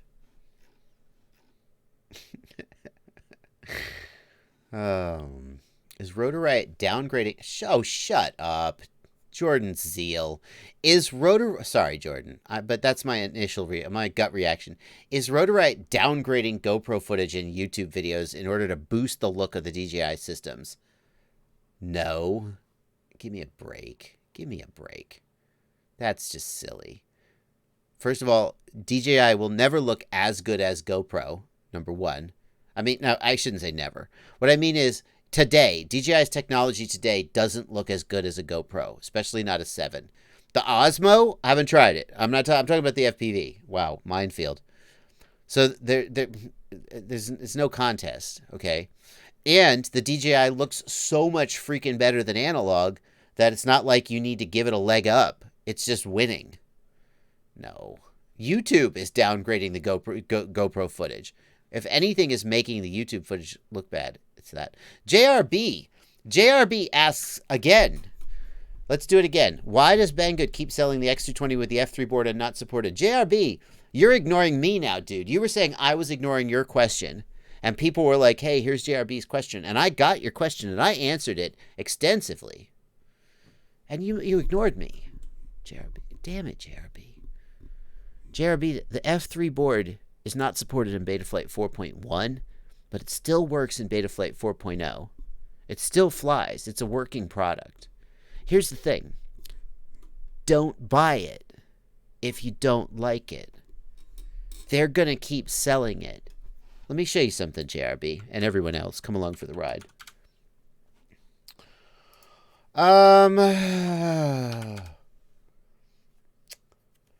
JRB, I'd like to introduce you to the ZMR 250.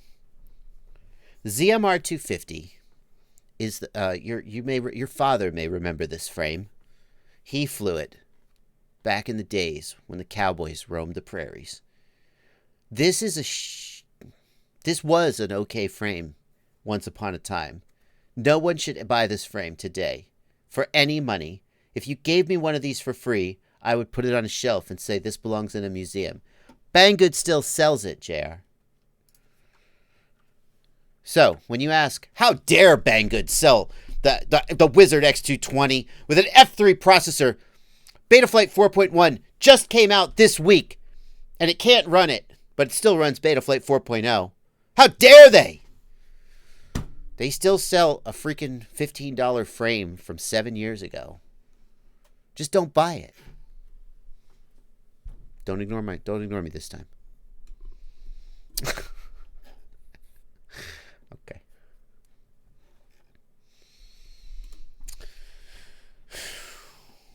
Yeah, get some Kyle K. Get some 1806 2400 kV motors. Yeah. Back in the day, 1806 life, baby. 5-inch 2-blade gem fan props on 1806 2400 kV motors. That was big time. Big time. Put your Naze 32 on there. Do they still sell a Naze 32? Oh my God. How? Who's buying this? Who's buying this? Who's buying this? Who's buying Naze 32s?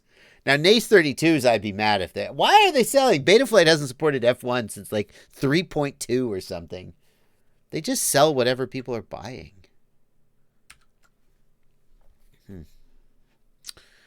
Anyway, there you go. Multi-Wii? I bet they don't have Multi-Wii. Oh my God, do they still have Multi-Wii? Nope. Multi-Wii they finally don't sell. Okay, so there's the line. They still sell Naze 32, but they don't sell Multi-Wii. Got it. That's where they draw the line. Multi-Wii's too old. Okay.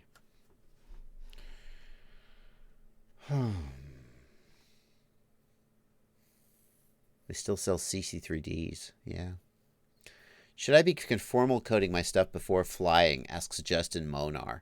Justin, conformal coating will protect against moisture, especially things like just you land in some dewy grass and it can short an ESC.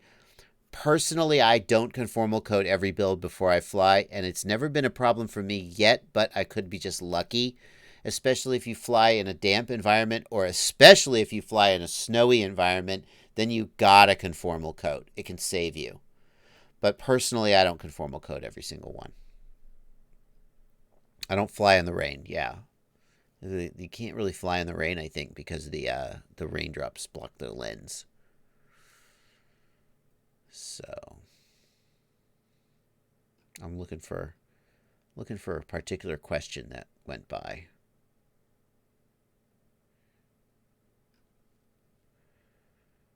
Nope, it's gone. Okay. Simon K 12 amp ESCs. Don't buy those. Don't buy those. Did you guys see the Rotor Riot episode for today? I don't normally I don't want you guys to be like, oh, there you go, talking about Rotor Riot again. I like Rotor Riot. I don't go out of my way to shill for it. But today's Rotor Riot episode was really good, and I want to suggest you guys check it out. I don't do this often. It was really good. Drew went and visited Cricket in Baltimore. They have a great chemistry. They're so fun together. They challenge each other as pilots. And also, there is a great little segment in there about how to become a better pilot, right? Where they sit down and talk about how they push each other to get better. It's really great, just a fun, wholesome, some great flying, some hella lighting going on here. You guys can't see anything I'm talking about. There we go. Check out today's episode if you are into that kind of thing. I really enjoyed watching it, and especially this little segment right here. This little segment where they're talking about the truck. I'm not going to play it on stream because I want to give them the views. This little segment here has some truth advice about how to get better. See, look, I even said so in the comments. Everybody who wants to get better at FPV needs to watch this. And the whole thing is just fun. They're both great pilots. I just want to go really plug that. Vanover in the chat. Somebody said hi to Vanover. Hey, Vanover. You like those RPM filters? You like those RPM filters? Oh, yeah. He does. Vanover is a fast mofo. He is a fast mofo. He's a fast guy. Aaron Ortballs, thanks for $10. Thank you very much. That's a big donation. Thank you, Aaron. A lot of flight controllers share designs and originate from China. What are your favorite FPV manufacturers that build high-quality products that you think will be around in a few years? That's tough, Aaron. I mean, when we talk about high-quality FPV manufacturers, there are a few companies that have to go to the top of the list, and one of them has to be Brain FPV. Brain FPV, they don't churn out thousands and thousands of flight controllers. They're a small company. I think there's only 2 employees, and they do things really inefficiently. Like they'll post on their Facebook, just finished flashing, updating the firmware on all this new order of flight controllers. And I'm like, oh my God, did you just spend all day sitting around doing that by hand? You know they can do that in China. But at the same time, they take a level of care, especially with their hardware. They'll actually test the hardware before they ship it. Oh my God, what a concept. As opposed to some manufacturers that just stuff rolls off the line, it goes out, and if you get a bad one, they send you another one, right? So as far as, manufacturers that really stand out, Brain FPV, KISS obviously is known for high quality hardware. Sometimes their ESCs light on fire occasionally, but overall they have very high standards for their manufacturing.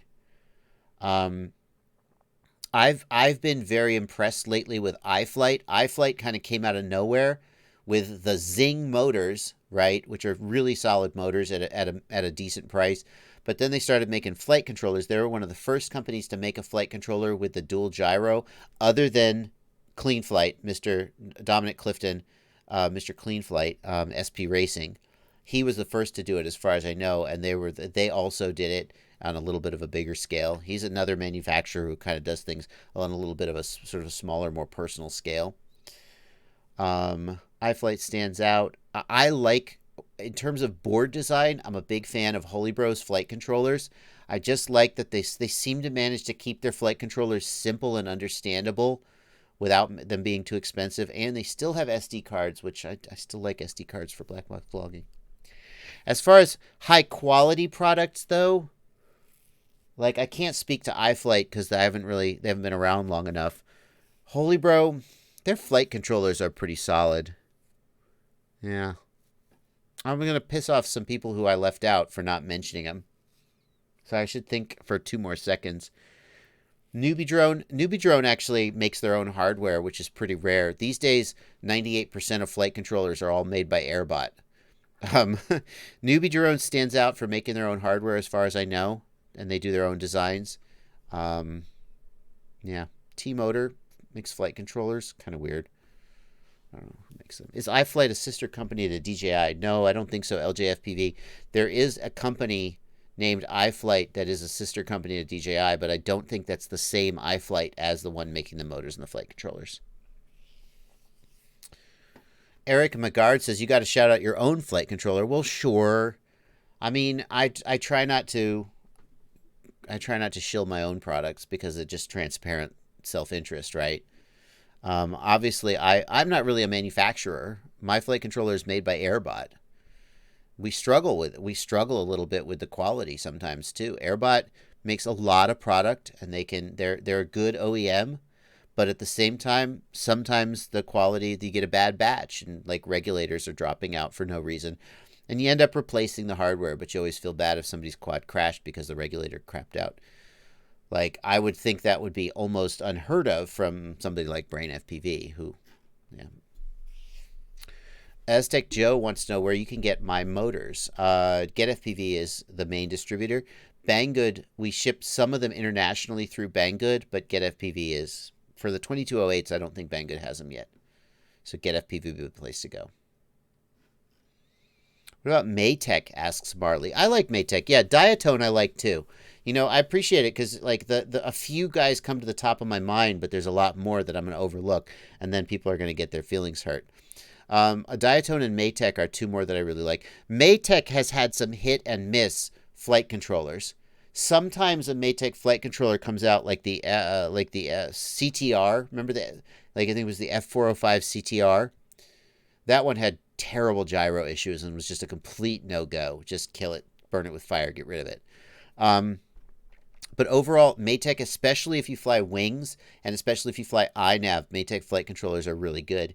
And Diatone, Diatone makes flight controllers mostly for their ready-to-flies, but they're pretty solid flight controllers. And actually, right now on my shopping list, the cheapest flight controller I have is a Diatone that I'm stunned at how they can do this. Nope, wrong window, sorry. Quadcopter parts, flight controllers. Diatone has, get this, F405 flight controller. So an F4 flight controller and ESC for a total price of $43. You could pay $43 for a flight controller alone. I don't know how they do this.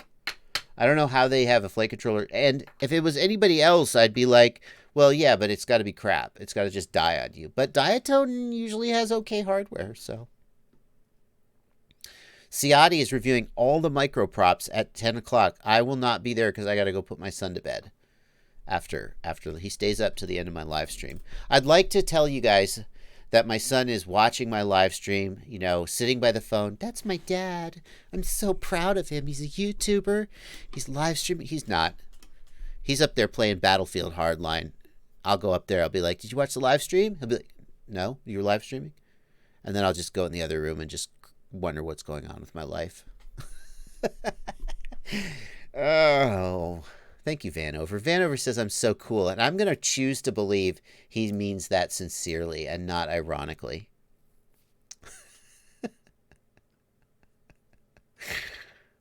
Is there a way I can skip soldering when building a drone? So what, man? So what, man? I finally got your question. And by the way, I'm going to start saying soldering just like that to piss off all the people. This is to want me to say soldering. No, so what, man? You can't skip soldering when you build a drone. You can't. It's just no way around it. Even if you get a drone pre-built, you're going to... The closest you get to skipping soldering today is to get a DJI Air unit and a DJI compatible flight controller. And all you have to do is solder up the motors. That's it. You can just plug in the air unit, plug in the ESC, and you're good to go. That's the closest you're going to get, but you got to solder.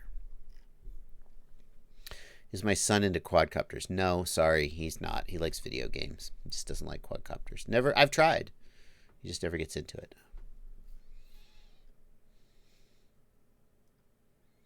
Matt Wheat says that Vanover, wouldn't want Vanover to miss this comment. My son loves racing his drone. He's pretty good too, but he didn't put in the hard work that he does now until I showed him your video of a day in the life of a drone race. You know, a lot of people think that Vanover is just naturally good and doesn't put in the work. I don't know if a lot of people think that. I wonder if some people think that. Vanover busts his ass. I shouldn't say nice things about him because he's already got a big enough head, and I just don't need to make him any more egotistical. But he works his ass off. He just when he was prepping for DRL, he got that thing and he just put pack after pack after pack after pack through it, working.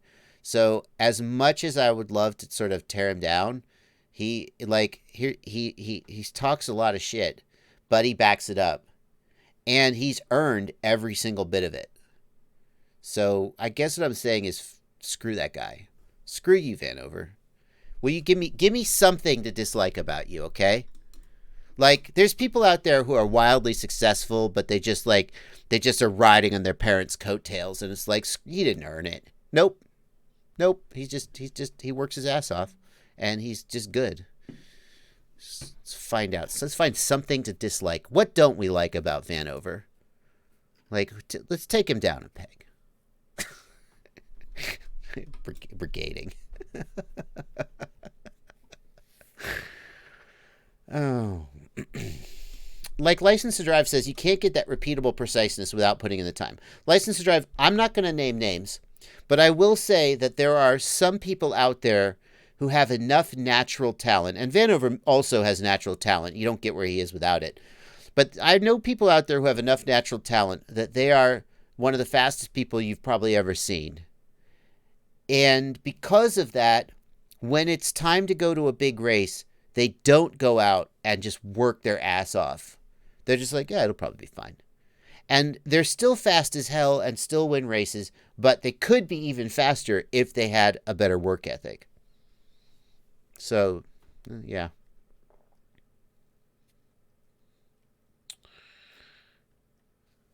Anyway, now we're talking. Earlier we were talking about steel. Now we're talking about Vanover. Who else should we talk about? Slartibartfast says the L in solder is silent. Well, Europeans don't pronounce the L. And my point is, people are like, they like break down the etymology of the word or the spelling of the word. And I'm like, nobody cares. Nobody cares. Like, people just pronounce words how they freaking pronounce them.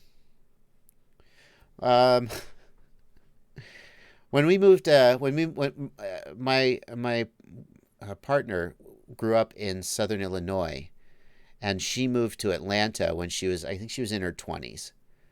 And she was sitting at a restaurant, and the waitress came up. She was reading a book, and the waitress came up and said, "You like to read? You should get yourself a candle." And she said, "A candle? Like, so I could light a candle to have light to read by?" "No, get yourself a candle." She was saying Kindle. She'd get an ebook reader, a Kindle. People just pronounce words how they want to pronounce them. So we say solder here in the U.S. Screw you, Europeans. You say solder. Who cares? But I'm just going to say solder to annoy you now. There you go. Mr. L. Davids, thank you for $5. Modes tab, cam control 1, 2, and 3. What does this do? Mr. L. Davids, cam control 1, 2, and 3 have different functions depending on what camera you're using. If you, for example, are using a run cam split, cameras 1, 2, and 3 will, I don't know what exactly they do, but like one of them will start and stop recording. One of them will take a still image. They're generic camera things that are different for each type of camera, like a run cam. Well, basically it's the run cam split is the only one I'm sure that uses it. But the idea is that they could have different functions for the different cameras. WCO3 wants to know how long before digital takes over racing. I think that's going to be a tough one, WCO3, because racing is so tied to analog now. The quads are lightweight. They need lightweight, and the timing systems, the DVR review system, it's all based on analog. And DJI, I'm sure, has thought of this, and I would bet money that DJI will be starting some kind of a digital race league, sponsored by DJI, to promote the DJI system and make DJI look good. But taking over racing, I don't know. I think that's going to be a little longer.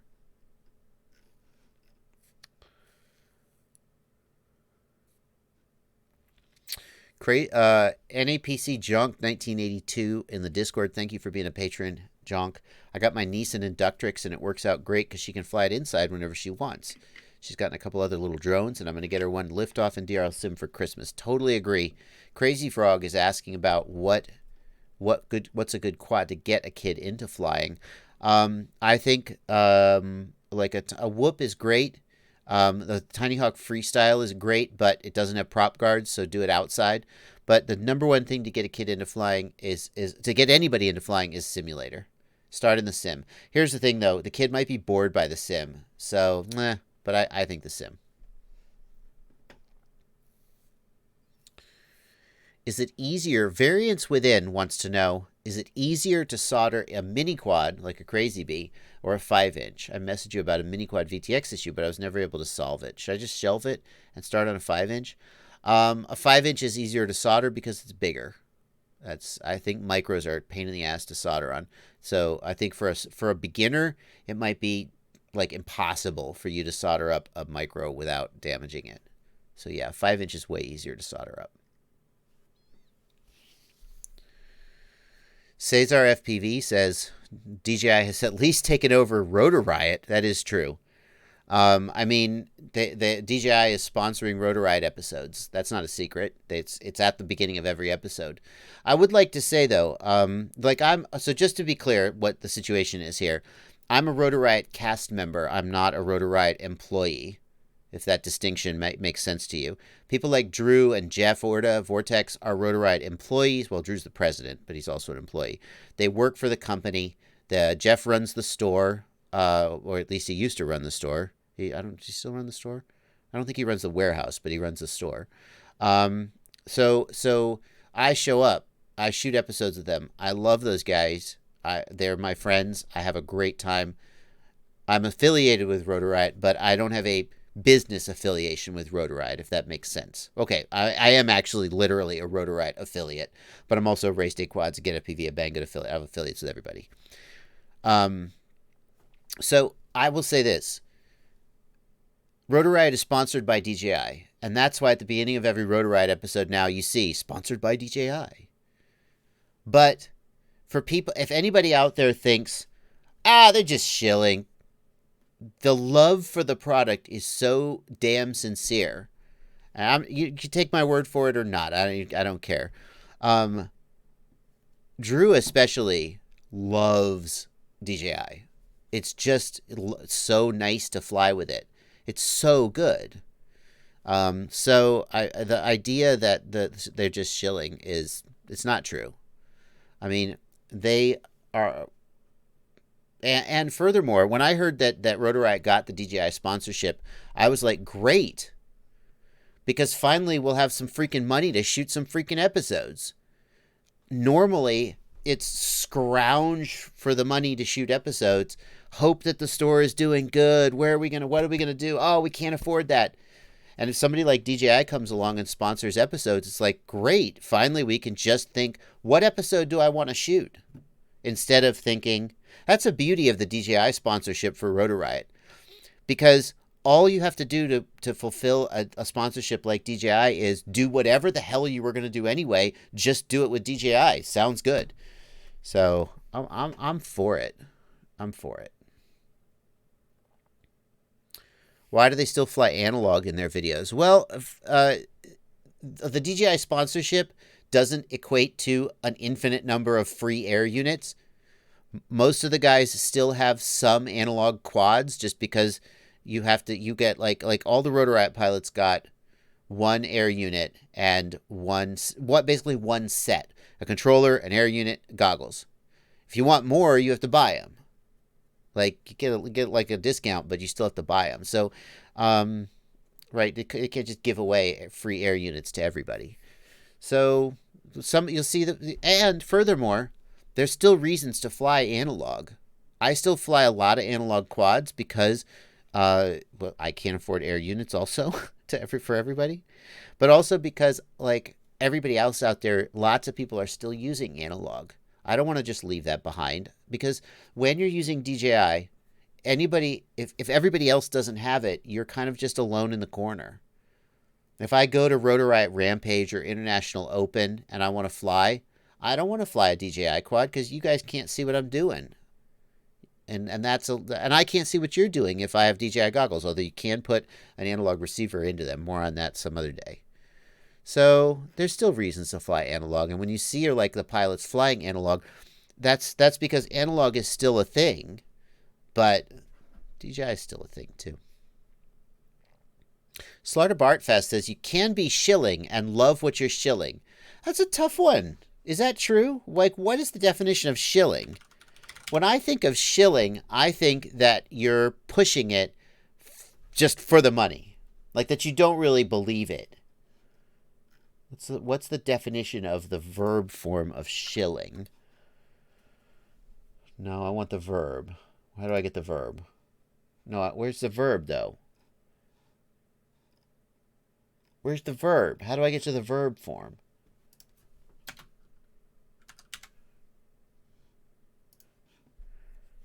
Okay. How about shill? Well, that's not helpful. To act as a spokesperson or promoter. Well, by that definition, shilling doesn't have... I think there's a connotation to shilling that we don't have. Yeah. Anyway. When I think of shilling as having a negative connotation, I think it's like people say that you're just pushing the product for the money, not because it's actually any good, and people worry about being misled. So... Can you do freestyle in DRL, or is it only racing? DRL Sim has at least 2 freestyle tracks. One is a really big aircraft boneyard that's pretty cool. So yeah, DRL, you can do freestyle. Chris Quad says it's not shilling, but the opinion of anything Rotor Riot says is tainted for me. Here's the thing, Chris Quad. I had an instructor once who said, whenever somebody gives you advice, you got to think about where they're coming from and what their perspective is. And if you don't have that same perspective, then you got to see if you agree with their advice, and maybe don't take their advice. You know, if a certain movie reviewer, you might like the movies they like, you might not, right? When they give you when they say this was a great movie, I loved it. Well, maybe you just don't like that kind of movie. So when you say the Rotor Riot's advice is tainted, I mean, Rotor Riot is completely transparent about wanting to sell products, okay? I mean, so if you're not okay with that, or if you feel like they're not giving you good advice, like there's other people out there who, like I try to stay away from trying to sort of push products. I have products. There are products that I've developed because I thought that I wanted the product to exist. And then I kind of go out of my way to never mention it again, mostly, much to the chagrin of the people who thought I was going to shill their product. Because I want you guys to feel like I'm giving you my advice. But when Rotor Riot promotes a product because they're trying to sell it, I mean, I don't know. It doesn't mean it's a bad product or that they're like lying to you. That being said, it's your money, and you should take the advice of the people you feel like you can trust. That's the bottom line. Also, Kyle K points out you can still like their videos and not take their advice on what to buy. Yeah, that's the thing, Phantom FPV. I thank you. Phantom FPV says, yeah, they have to eat. I mean, at the end of the day, people got to pay their rent, and you need money for that. So the idea that as soon as someone starts selling anything, they're inherently tainted and just that's wrong. Well, how are you supposed to pay the bills? Anyway. Wesley Chen wants to know why I don't use Popo motors. I'll tell you the truth, Wesley. Popo is fantastic, and it works right most of the time. But there's two problems I have with Popo. One is that as a reviewer, I often try oddball props because I'm just curious about them. And although there's a huge number of props that are Popo compatible, not all props are Popo compatible. And when I want to slap some props on my quad, if they don't have Popo, then I'm out of luck. The other problem is that with Popo, if the prop is not correctly made, then it can strip out or come off while you're flying. And like if you're buying HQ props with your Popo, HQ props have been rock solid forever. Okay. But like I got a batch of Gemfan props from a while back, and they were coming off my motors. And I reached out to Get FPV, and I was like, man, why? Is there something wrong with the shafts or something? And he was like, no, Get FPV had a problem. I'm not Get FPV, Gemfan. Gemfan had a problem with their molds when you may have gotten an off batch. I was like, well, I don't want to take a chance that like the prop manufacturer's molds are screwed up, and then I have a batch of bad props that I can't use. If I have nuts on my shafts, then I know that my props are going to stay on. Yeah. So, why hasn't anybody made a tool that turns a normal prop into a Popo prop? That's tough to do, license to drive. It has to be pretty precisely manufactured. If, as I was just saying, if those indentations are just a little too big, the prop will be loose, it'll pop off, it'll strip out. It's really precisely made.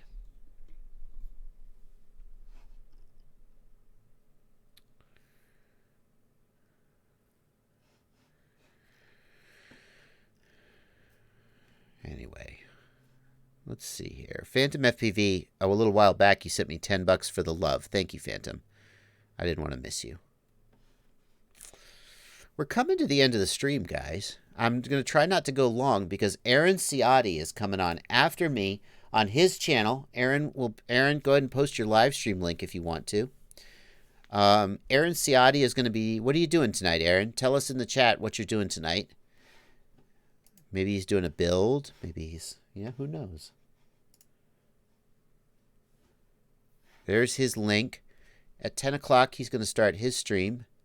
He's going to review 40 different micro props. Nice.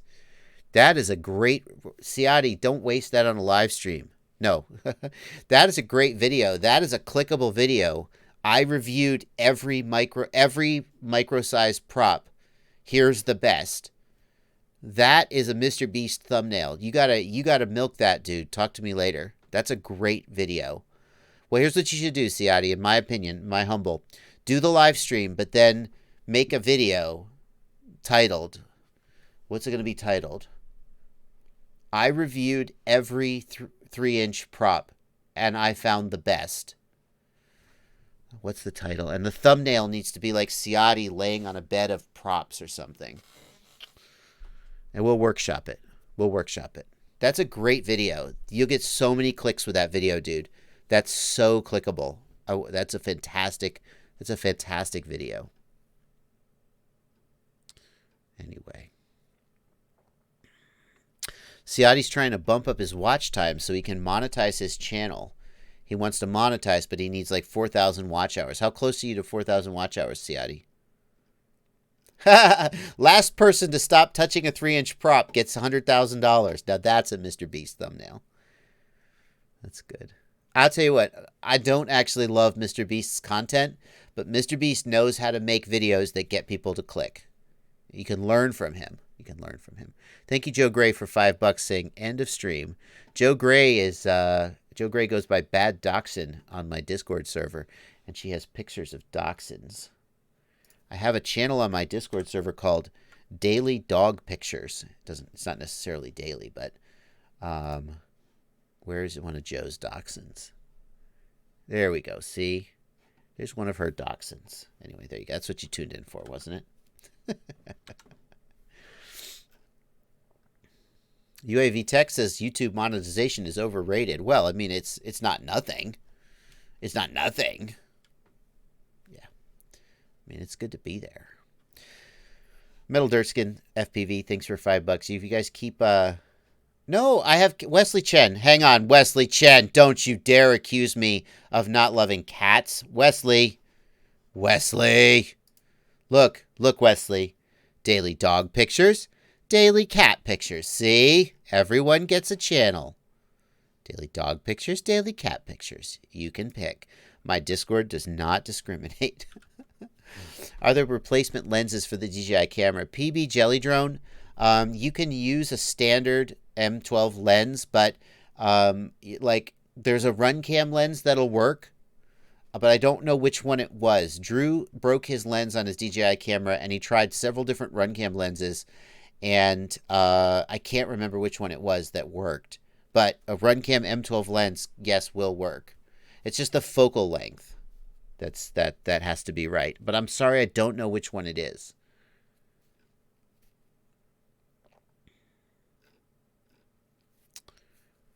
Let's see here. FPV Lovecraft asks, I have some Lumineers 22069 that are 2450 kV. They are rated for 3 to 4S. If I manage the voltage, can I try 5S? Yes. So FPV Lovecraft, motor voltage ratings are only related to the RPM of the motor. You could take that 2206 motor and try to run it on 12S. As long as you kept the throttle down, it would probably work. You can run that motor on 5S, no problem, but the 2450 kV is going to make it spin so fast that you could get desyncs, you could melt the motor. If you were to try 5S on with a throttle curve or a throttle limit, you'd probably be fine. Yep. The 9, also the 2206-9, that refers to the number of poles on the magnet, although I'm surprised that it's a 9. Usually they're 14s these days, but maybe 2206 is smaller. So 2206-9 is a 2206 motor with nine stator poles. Yep. Okay. All right, guys. Well, we are wrapping up. We're wrapping up here. I'm gonna keep streaming until Ciati starts up. Thor Wright, thank you for reminding me. Thor Wright, I'm not sure how I overlooked you. Thor Wright, thank you for $5 in the super chat. Got any tips for the IRC power meter to display output power? And is it correct reading for VTX output at higher power levels? Thor Wright, the IRC power meter is accurate enough to answer questions like which of these two is stronger right now, or have I changed power level, but it is not precise enough to answer questions like, if my VTX is supposed to output 1 watt, is it actually outputting 1 watt? The problem is that there are a bunch of, like, for example, if you're using the little screw-on adapter, maybe it's not screwed on all the way tight, or there's just various things. It's a $70 tool. You got to take it for what it's worth. So it is accurate enough as a sort of a rough diagnostic tool, but you shouldn't use it to try to prove or disprove the output power claims of a VTX. That's what I would say. Thank you, John Larson, for $2. Let's head on over and see if Ciati has started his stream yet.